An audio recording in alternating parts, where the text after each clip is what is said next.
parler des techniques de correction. Merci. Bonsoir, merci. C'est Aziz Diop, praticien associé au CHU de Bordeaux. Merci de m'avoir invité. Merci de m'avoir invité pour présenter les techniques de correction chirurgicale des ALCAPA. Nous ne déplorons pas de conflit d'intérêts. Comme on l'a si bien dit, l'ALCAPA est une maladie qui est très rare, 1 sur 300 000 naissances, et qui est grave, 90% de décès avant l'âge de 1 an s'il n'est pas traité. Donc l'ALCAPA, comme vous le savez, le pointeur.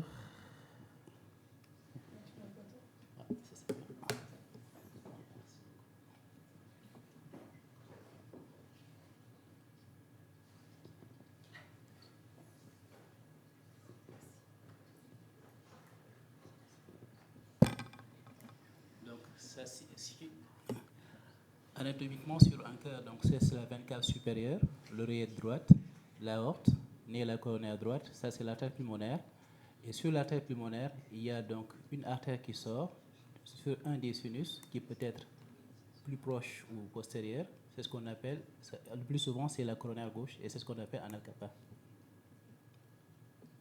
Donc la physiopathologie, comme on l'a bien expliqué, donc au début de l'enfance, donc ça ne se voit pas parce qu'il y a une égalisation des pressions entre la pulmonaire et l'aortique. Donc les patients sont asymptomatiques. Pendant les semaines qui suivent la naissance, il y a une diminution des pressions au niveau des pulmonaires. Et donc il y a une inversion du shunt.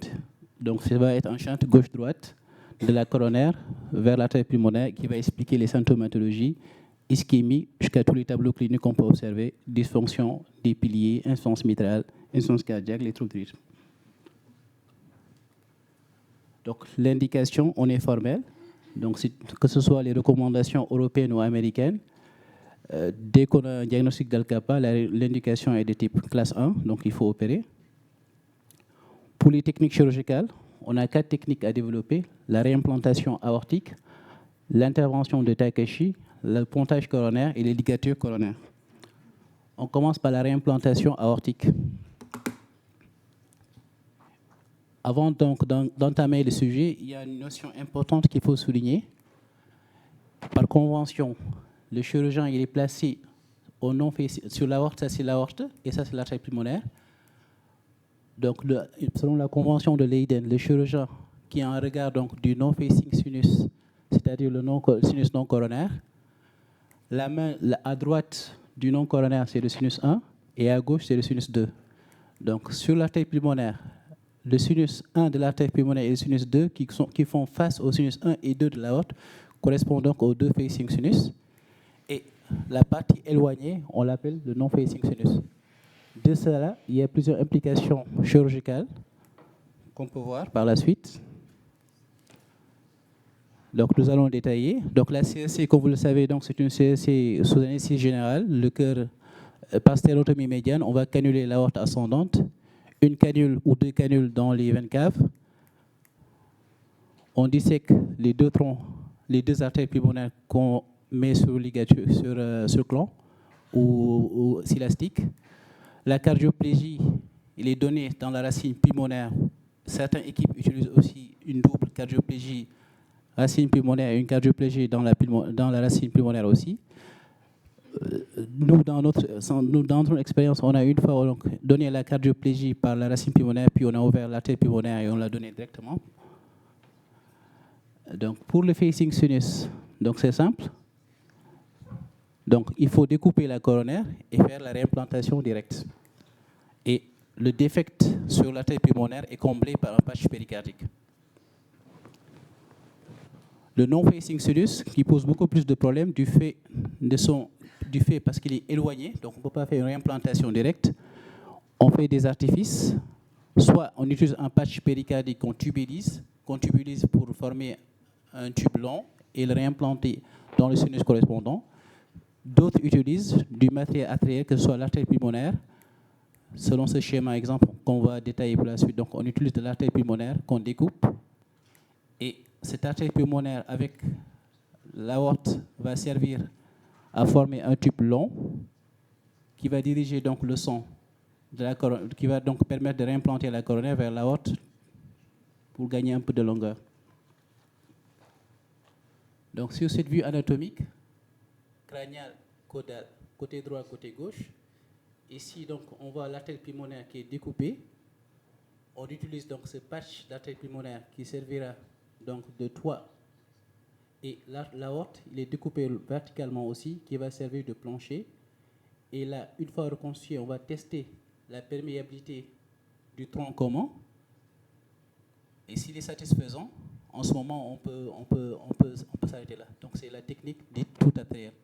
Donc, un plancher de l'artère pulmonaire et un plancher de l'aorte. Le plancher de l'artère pulmonaire constitue le toit et le plancher de l'aorte, la face postérieure. Et là, on essaie de reconstruire l'artère, on vérifie la bonne perméabilité. Et là, à la fin, donc, on a cet aspect. Donc, l'aorte, il passe en antérieur devant la paix. Et les défects créés, on les ferme donc par un patch péricardique ou par un homographe. Donc, en contrôle scanographique, en post-opératoire, donc, on voit donc le tronc qui est créé et qui passe devant l'artère pulmonaire et qui est long et qui est perméable. On peut faire des scanners de façon rapprochée, tous les 3 mois, puis tous les 6 mois, puis après 1 fois par an. Il n'y a pas réellement de recommandation sur ça. La deuxième technique, c'est la technique de Takeshi. C'est une technique qui est ancienne. Donc, c'est la création d'un tunnel intrapulmonaire et d'un fenêtre aortopulmonaire pour diriger le sang de l'aorte vers la gauche sans le détacher de l'artère pulmonaire. Donc, ça, c'est l'aorte, ça, c'est l'artère pulmonaire. Donc, on crée donc, une fistule, c'est-à-dire une communication entre l'aorte et l'artère pulmonaire. Un patch d'AP est prélevé et qui est rabattu sur la coronaire de telle façon que le sang est dirigé de l'aorte vers la coronaire gauche. Son inconvénient, donc, c'est de faire un tunnel à l'intérieur de l'artère pulmonaire. Donc, ça peut créer donc, des obstacles intrapulmonaires. Donc, c'est une technique qui était ancienne, qui était faite, mais actuellement, elle est délaissée.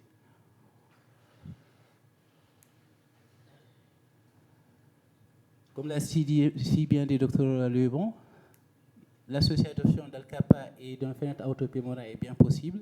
Et donc, le fait de rerouter le sang, de permettre la fenêtre aortopulmonaire, il permet de rerouter le sang et donc de corriger l'Al-Kappa. La ligature coronaire, c'était la technique originale, mais elle est délaissée aussi. Le pontage coronaire par les artères mammaires, c'est faisable, mais c'est des techniques de sauvetage ou quand les autres techniques ne peuvent pas être faites, mais pas en première intention.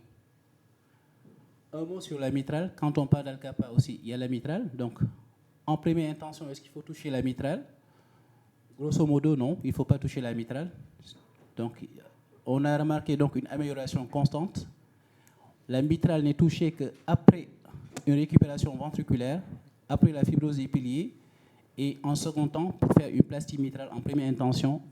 Si ça ne marche pas, en ce moment, on fait un remplacement valvulaire mitral, ou bien dans les cas isolés où il y a des fentes ou anomalies primaires reconnues. Pour élucider ça, donc, il y a une étude qui a été publiée donc, par l'équipe de Necker. C'est une étude rétrospective entre 1996 et 2007. 62 patients ont été opérés d'Al-Kappa. Tous ces patients ont eu une implantation aortique directe avec un âge moyen de 16 mois. Aucune chirurgie concomitante de la valve mitrale n'a été faite. Le suivi moyen était de 9 ans. La mortalité était de 9%. Et l'effet VGE bas était un facteur supplémentaire de mortalité opératoire, alors que l'IM n'est pas du tout un facteur de mortalité, quelle que soit la gravité. Donc la survie actuelle à 15 ans était de 86%. Chez les 50 survivants, donc on a noté donc 58% une régression de l'IM et 40% ont des IM qui est resté inchangé et 2% seulement ont une aggravation. Donc pour dire que la valve mitrale, il ne faut pas toucher. Un mot sur l'Al-Kappa adulte, bien qu'on a dit que c'est une maladie de l'enfant, mais on a bien élucidé qu'aussi on peut le voir chez les enfants. Donc ça, c'est une étude qui a été faite ici en France. C'est une étude multicentrique, rétrospective de 1980 à 2014. 11 patients adultes symptomatiques avec un âge moyen de 38 ans. les 10 patients ont subi donc une chirurgie reconstructrice, comme on a dit, Al-Kappa, symptomatique, il faut opérer. Seulement un patient n'a pas été opéré du fait de son âge qui était très avancé. Les 4 patients ont présenté des complications post-op à type de choc cardiogénique, insuffisance cardiaque, insuffisance rénale. Le suivi était à 3 ans.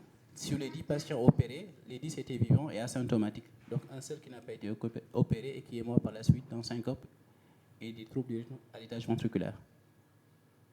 Donc en conclusion, l'Al-Kappa est une anomalie rare et grave. C'est une maladie du petit enfant. Plusieurs présentations cliniques. L'indication opératoire est posée est formelle dès que le diagnostic est posé. Il y a plusieurs techniques chirurgicales, mais actuellement, on favorise donc la réimplantation dès qu'on peut. Si on ne peut pas, on fait donc une technique de réimplantation indirecte, mais extravasculaire, avec ou patch. Chez nous, on préfère le patch, le tout artériel, parce qu'on pense que c'est du matériel qui est autologue, c'est le matériel du patient, donc il peut grandir beaucoup plus par rapport à un patch péricardique. Et donc, il faut opérer, donc il y a une nécessité de suivi à long terme. Merci pour votre attention.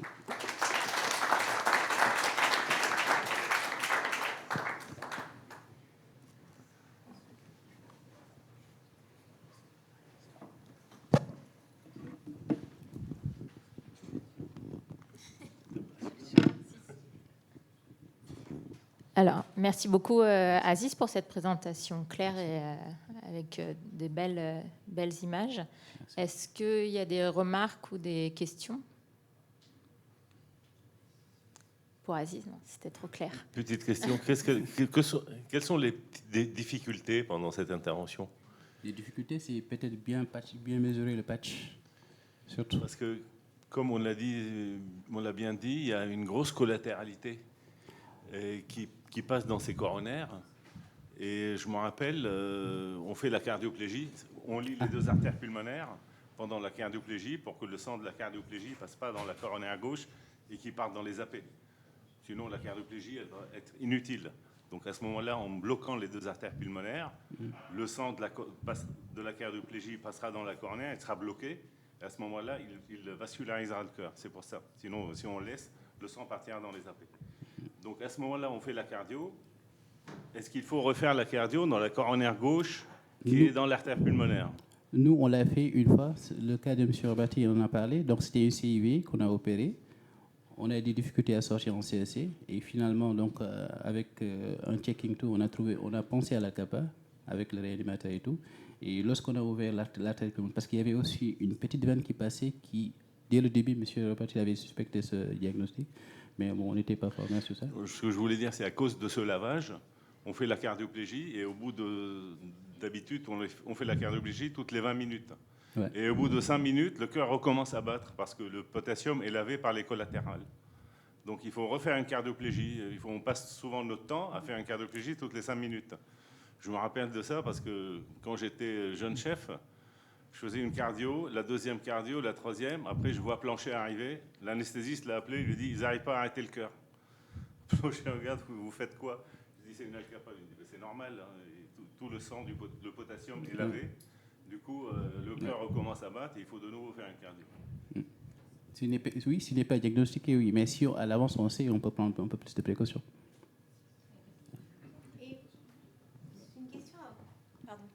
J'ai lu que dans les ligatures, il y avait plus de morts subites. Et à un moment donné, il y a écrit aussi que la pression monte brutalement dans la coronaire qui est liée. Quelle expérience vous avez de ça? Est-ce que vous en avez déjà fait, des ligatures des coronaires? Non, ça ne se fait plus. Le seul souci quand on lit les coronaires, c'est que le patient vit sur une seule coronaire. Oui. Même si elle est grosse. Oui, je suis d'accord. Non, il n'y a aucun problème. Là. Au contraire. Je ne sais pas, il y a une littérature qui dit qu'il y a plus de morts subites. Mais en fait, ma question n'est pas innocente. Je me souviens qu'en son temps, Younes Boudjemine voulait absolument boucher les coronaires comme ça en disant de toute façon, ils ont une coronaire droite, ça va bien faire le relais. Mais c'est le même principe. Boucher par cathé interventionnel pour faire une ligature, ça a l'air défavorable sur le plan hémodynamique, mais je ne sais pas très bien pourquoi. C'était le premier traitement, tout je savais. Et maintenant, on réimplante en disant vaut mieux avoir 2 ostias qu'une seule. Oui. Mais après, je n'avais pas l'impression qu'en liant, on avait des problèmes d'hémodynamique. D'accord. Merci.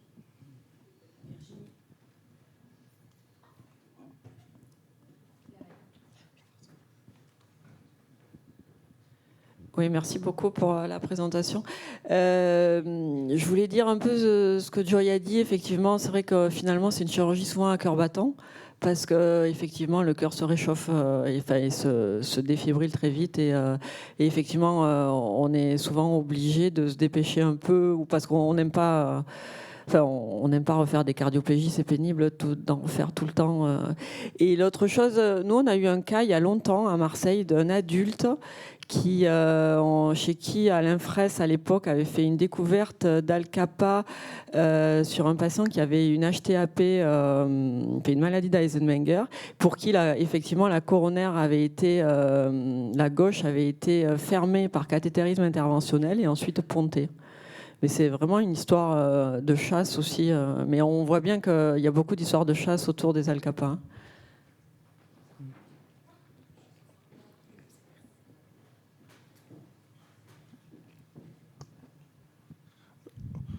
Moi, j'ai juste une petite remarque technique. C'est là dans ton premier schéma là, de l'implantation de la technique d'origine. L'aorte n'était pas coupée complètement. J'avais fait ça, mais je trouve plus facile de couper complètement l'aorte, complètement la paix, désinsérer la collerette, libérer. Là, il faut effectivement être assez minutieux dans la coagulation des collatérales, parce que c'est des tranches musculaires qui peuvent saigner et plus difficile à faire la coagulation après. Et puis faire la logette de la coronaire comme dans les switches. En fait, c'est presque une chirurgie de switch artérielle sans la manœuvre de Lecomte. C'est plus facile à positionner le tronc coronaire gauche en ayant coupé complètement l'aorte.